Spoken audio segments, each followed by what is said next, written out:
इसके लिए आपको करना क्या है कि जो ये बीम की जो भराई की गई है इतना इंच दोस्तों अपने को और जैसा कि आपने अधिकांश देखा होगा जो बीम होते हैं उसकी जो क्रैक्स ये क्रेन का जो सिस्टम होता है किस तरह से किस नाप से दोस्तों हमें यहाँ रखना है ये सरिये इस प्रकार से हुक लगा सकते हैं जिससे कि हमारा जो ये छत है उसकी मजबूती जो कवर हम लगाने वाले हैं इस प्रकार से वो कवर नहीं लगता है।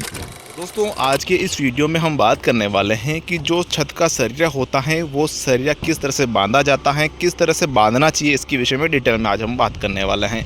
दोस्तों अधिकांश देखा जाता है कि छत का सरिया सही ढंग से नहीं बांधा जाता है जिसके चलते दोस्तों हमारा जो ये बीम है इसके साथ अटैच जैसे सरिया नहीं आते हैं तो हमारा जो छत है उसकी मजबूती वैसी नहीं होती है जिसके चलते हमारे जो छत के ऊपर जैसे कि आपने अधिकांश देखा होगा जो बीम होते हैं उसकी जो क्रैक्स आ जाते हैं।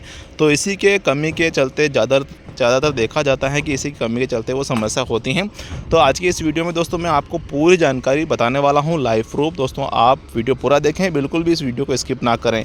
दोस्तों वीडियो को शुरू करते हैं। शुरू करने से पहले दोस्तों यदि आपने हमारे इस चैनल को सब्सक्राइब नहीं किया है तो सब्सक्राइब कर लीजिए, वीडियो को लाइक कर लीजिए, क्योंकि दोस्तों मकान बनाने संबंधित मैं आपको इस चैनल पर जानकारी देता रहता हूँ। तो आप हमारे चैनल को सब्सक्राइब करना बिल्कुल ना भूलें। तो दोस्तों जैसा कि आप देख रहे हैं ये सरिये इस प्रकार से जमे हुए हैं, बांधे रखे हुए हैं। विशेष रूप से आपको ध्यान ये देना है कि जब भी आप अपना छत का जाल बंधवाते हैं दोस्तों तो मेन सरिया होता है एक डिस्ट्रीब्यूटर बार होता है, जैसे कि मैं आपको मेरे हर वीडियो में मैं आपको सरिया का कैलकुलेशन देता हूं। उस वीडियो में मैं आपको बताता हूं मेन सरिया क्या होता है, डिस्ट्रीब्यूटर बार क्या होता है। आज की इस वीडियो में लाइव में बताऊँगा मेन सरिया क्या होता है, डिस्ट्रीब्यूटर बार क्या होता है। दोस्तों मेन सरिया होता है हमारा ये वाला जो कि यहाँ देख रहे हैं। एक सरिया ये है जिसको हम डिस्ट्रीब्यूटर बार बोलते हैं, दूसरा एक सरिया ये है दोस्तों, ये वाला सरिया डिस्ट्रीब्यूटर बार है। ये मेन सरिया है दोस्तों, ये डिस्ट्रीब्यूटर बार है। इस प्रकार से हमारा सरिया होता है। तो हमें ध्यान ये रखना है कि जो हमारा मेन सरिया होता है वो इस प्रकार से जहाँ डिस्टेंस कम होता है वहाँ हमारा मेन सरिया होता है। मान के चलते हैं दोस्तों जैसा कि आप मान लीजिए ये जो गैपिंग है स्पेस है दोस्तों ये 15 फीट का है हमारा, और वहाँ से दोस्तों यहाँ तक या फिर दोस्तों हम समझ सकते हैं यहाँ से यहाँ तक का जो ये स्पेस जो है हमारा 12 फीट का है।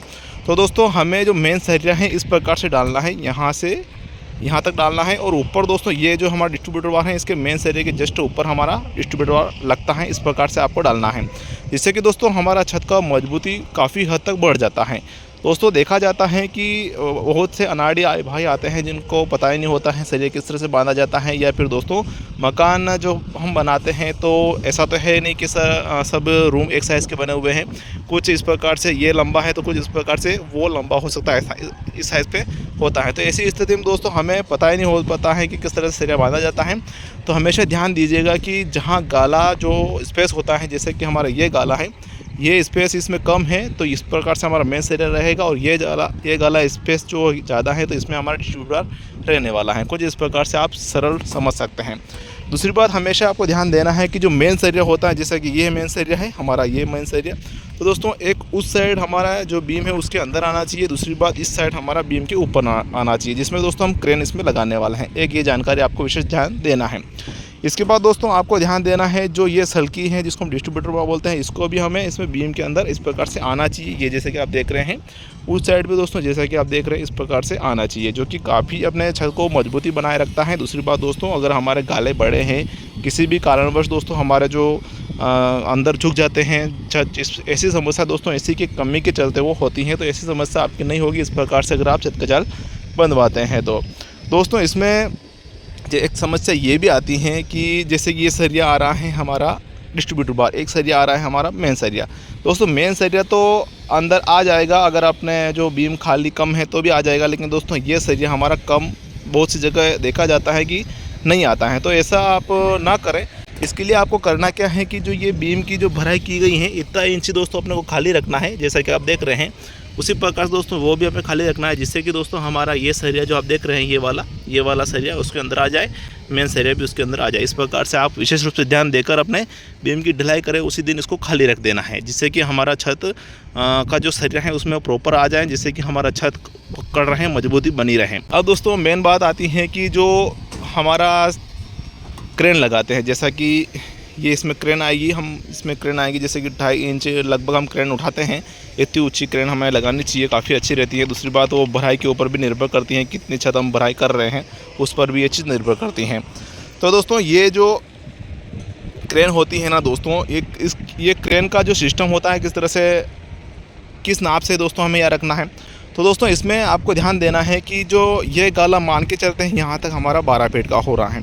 तो दोस्तों हमें सेंटर कर लेना है, जैसे कि 6 फीट हमारा सेंटर हो रहा है, तो 6 का फिर हमें आधा करना है 3 फीट का। तो यहाँ से 3 फीट इधर और वहाँ से 3 फीट इधर करना है। बाकी का ये वाला जो स्पेस बचा है बीच का, ये 6 फीट हमारा होता है। इस प्रकार से दोस्तों हमारा जो ये गाला है दोस्तों, जो स्पेस है दोस्तों, ये इसका जो मजबूती है काफ़ी अच्छी बढ़ जाती है, क्योंकि दोस्तों हमारा इसमें क्रेन बार आएगा, दूसरा उसमें क्रेन बार आ जाएगा, तो ये गाला हमारा छोटा रह जाएगा। इसका जो जब भी झुकाव करेगा तो यहाँ फोर्स मारेगा, जिसके कारण ये झुक नहीं पाएगा। इसलिए एक समस्या ये भी आती है कि जो सरिया हम इसमें हमारे बीम के अंदर आ रहा है, उसके लिए हमें एक ध्यान ये रखना चाहिए कि ये जो बीम हमारे खाली होने चाहिए, लगभग 2.5 से 3 इंच हमारा बीम ये खाली होना चाहिए। दूसरा दोस्तों वो सल्की जो है सेकंड सरिया, वहाँ भी हमारा 2.5 से 3 इंच खाली होना चाहिए। उसी के चलते दोस्तों हमारा सरिया प्रॉपर जो कि बीम के अंदर आ सकेगा। नहीं तो दोस्तों परेशानी आती है, हमारे बीम के अंदर नहीं आता है सरिया, और आता भी है दोस्तों तो वापस से दोस्तों हमारा यहाँ जो कवर हम लगाने वाले हैं इस प्रकार से वो कवर नहीं लगता है। दूसरी बात दोस्तों, आप इसमें एक सुविधा ये भी कर सकते हैं कि मान के चलते हैं आपका कोई गाला बड़ा है या फिर ऐसी स्थिति में आप गुजर रहे हैं कि वहाँ मजबूती नहीं हो रही है, तो दोस्तों आप कुछ जैसे कि ये सरिया निकाल रहे हैं बाहर निकाल रहे हैं ये सरिये, इस प्रकार से हुक लगा सकते हैं, जिससे कि हमारा जो ये छत है उसकी मजबूती काफ़ी अच्छी बढ़ जाती है। दोस्तों आपको वीडियो में जानकर कैसी लगी कमेंट सेक्शन में आप मुझे ज़रूर बताइएगा। वीडियो में जानकर अच्छी लगी हो तो वीडियो को लाइक करें, अपनों परिजनों को शेयर करना बिल्कुल ना भूलें। वीडियो को देखने के लिए आपका बहुत बहुत धन्यवाद। जय हिंद दोस्तों।